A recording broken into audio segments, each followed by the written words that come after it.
በኢትዮጵያ ፕሪሚየር ሊግ ዛሬ ረፋድ በተደረገ ጨዋታ አዳማ ከተማ ሀዲያ ሆሳዕናን አሸነፈ።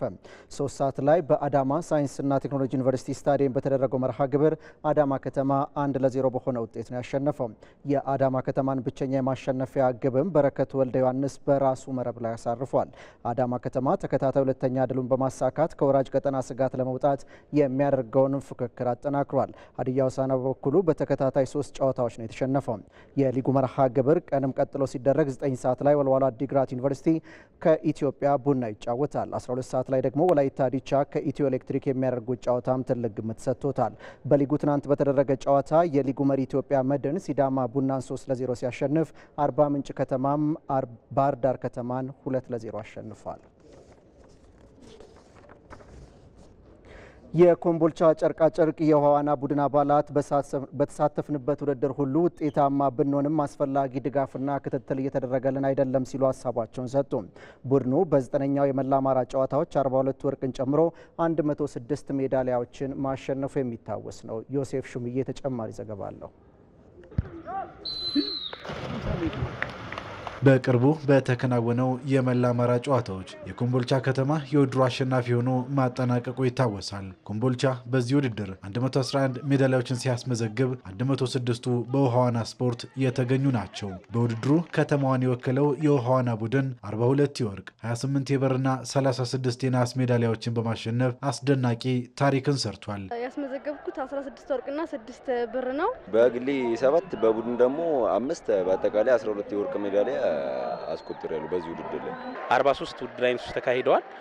ሁለቱ ወርቆች በጣምራ ሲሄዱ ሌሎቹና 43ቱን ወርቆች በአጠቃላይ የኮምቦልቻ ጨርቃጨርቅ ውሃ ዋና ክለብና የኮምቦልቻ ከተማ አስተዳደር በውሃ ዋና ሊያመጣ ችሏል ማለት ነው። ይህ አስደናቂ ውጤት የተመዘገበው ታዲያ በስፖርተኞቹ የግል ጥረት ነው። እኛ ይህን ሁሉ ውጤት ያመጣ ነው በራሳችንና በአሰልጣኛችን ጥረት ነው። ምክንያቱም ከተማ አስተዳደሩ ምንም አይነት ድጋፍ አያደርግልንም።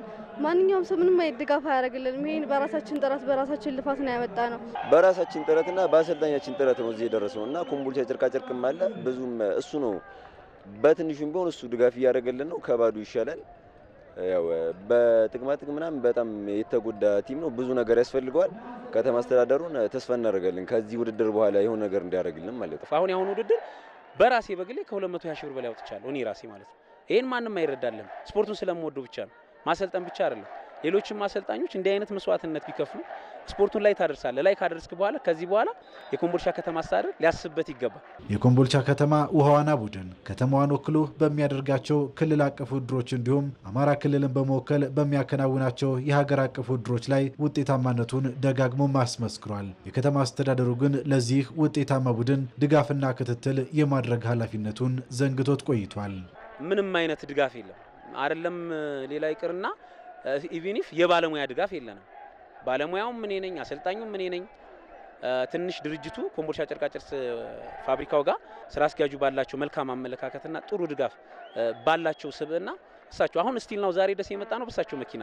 የኮምቦልቻ ከተማ ቀደም ባሉት ዓመታትም ኢትዮጵያን በኦሎምፒክ የወከለችው ራሄል ፍስሐን ጨምሮ በርካታ ዋናተኞችን በማፍራት የሚታወቅ አካባቢ ነው። አካባቢው ለስፖርቱ የተሰጡ ኮከቦች መፍለቂያ ሆኖ ሳለ ለምን አስፈላጊው ድጋፍ አልተደረገለትም ስንልም ጠይቀናል። በሚባለው ልክ አልደገፍንም።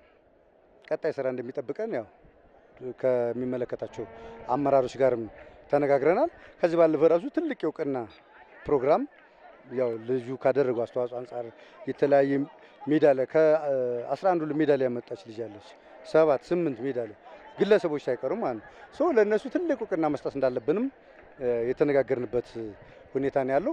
በቀጣይ የተሻለ ስራ መስራት እንዳለበት ዞሮ ዞሮ ያው ልምድ የወሰድንበትና ትምህርት የወሰድንበት ውድድር ነበር። ተስፈኞቹ ኢልሃምና ተምኪን አስፈላጊው ድጋፍ ይደረግልን እንጂ ዓላማችን ነገ ሀገራችንን በዓለም አቀፍ መድረክ ማስጠራትም ነው ይላሉ። ተወዳድሬ ወደ ኢትዮጵያ ማስጠራት ፈልጋለሁ፣ ወደ ውጭ መሄድ ፈልጋለሁ። ውሃ ዋና ኢትዮጵያ ብዙ አትታወቅም፣ በሩጫ ነው የምትታወቀው እና እስካሁን ምንም ውጭ ላይ ወጥቶ ስፖርተኛ የፈጠሩት ነገር የለም። ከዚህ በኋላ ግን በእኛ ጊዜ የሆነ ነገር ውስጥ አገራችንን ወክለን ዓለም አቀፍ ላይ የሆነ ለማስጠራት እንሰራለን፣ እንሞክራለን፣ ደግሞ እናደርገዋለን። እርግጠኛ ነኝ።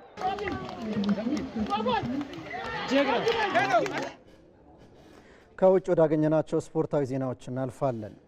ዋንጫን ለጠበቁ ደጋፊዎችና ብዙ ወጪ ላወጣው ክለብ ዋንጫ በማሸነፋችን በጣም ኮርቻለሁ ሲሉ የቼልሲው አሰልጣኝ ኢንዞ ማሬስካ ተናገሩ።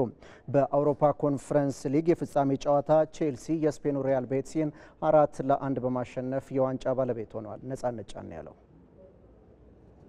ባለፉት 3 ዓመታት በአዲሱ የክለቡ ባለቤት ቶድ ቦይሊ ስር 1.7 ቢሊዮን ፓውንድ በማውጣት ለተጫዋቾች ግዢ ያዋለው የእንግሊዙ ክለብ ቼልሲ በሌላኛው አዲሱ አሰልጣኝ ኢንዞ ማሬስካ እየተመራ ፍሬን ማፍራት ጀምሯል።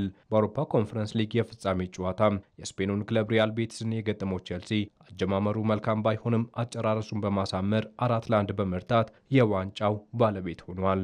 የ33 ዓመቱ አንጋፋውና ስኬታማው ተጫዋች ኢስኮ ያመቻቸውን ኳስ ኤዛዙሊ ገና 9ኛው ደቂቃ ላይ በማስቆጠር ሪያል ቤቲስን ቀዳሚ ቢያደርግም በሁለተኛው አጋማሽ ተሻሽሎ የቀረበው የኢንዞ ማሬስካ ቡድን በኢንዞ ፈርናንዴስ 65ኛ ደቂቃ ግብ ወደ ጨዋታ ሲመለስ ኒኮላስ ጃክሰን 70ኛ፣ ጄደን ሳንቾ 83ኛውና ካይሲዶ 91ኛው ደቂቃ ላይ ተጨማሪ ኳስን ከመረብ በማሳረፍ ክለቡን ለስኬት አብቅቷል።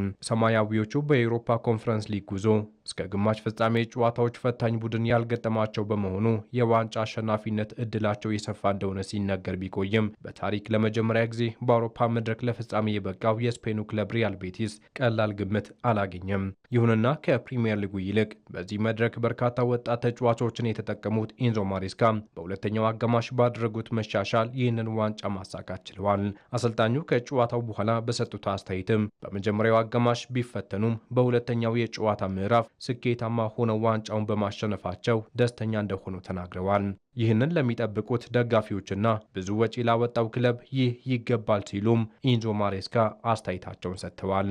27ኛው ደቂቃ ላይ ማሉ ጉስቶን በመተካት ወደ ሜዳ ገብቶ ጥሩ እንቅስቃሴን ማድረግ የቻለው የቡድኑ አምበል ሪስ ጄምስ ተቀያሪ ወንበር ላይ በመቀመጡ እንዳልተከፋና በተገኘው ውጤት ደስተኛ መሆኑን ተናግሯል።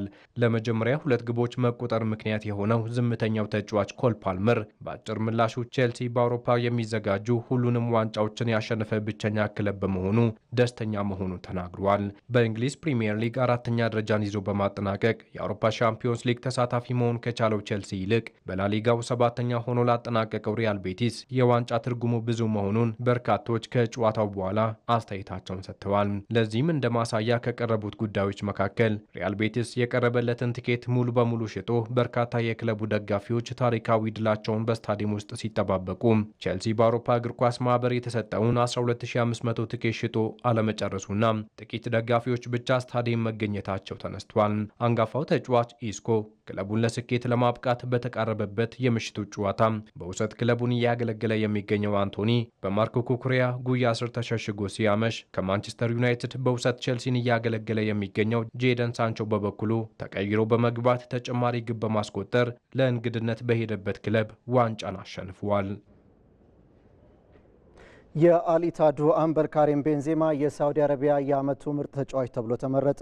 ከአልኢታድ ጋር የሳውዲ አረቢያን ሊግ ማሸነፍ የቻሉ ካሪም ቤንዜማ የ2024-25 የውድድር ዓመት ምርጥ በመባል የተመረጠው ክርስቲያኖ ሮናልዶንና የአልሂላሉን ሳሙኤል ኤልዳውሪሲን በመብለጥ መሆኑ ተገልጿል። በውድድር ዓመቱ ለአልኢታድ 29 ጨዋታዎችን ያደረገው ፈረንሳዊ አጥቂ 21 ግቦችን ሲያስቆጥር 9 ግብ መሆኑ የቻሉ ኳሶችን ደግሞ አመቻችቶ አቀብሏል። የባሎንዶር አሸናፊው ቤንዜማ ቡድኑ ሻምፒዮን በሆነበት ዓመት ግቦችን ከማስቆጠር በተጨማሪ ቡድኑን በመምራት ላደረገው ከፍተኛ አስተዋጽኦ ነው ምርጥ ተጫዋች በመባል የተመረጠው። ክቡራን ተመልካቾቻችን ለዜና ኢትዮጵያ ያዘጋጀናቸው ስፖርታዊ ዜናዎቻችን በዚህ ተጠናቀዋል። ተመስገን አለባቸው ነበርኩ። በያላችሁበት ሰላም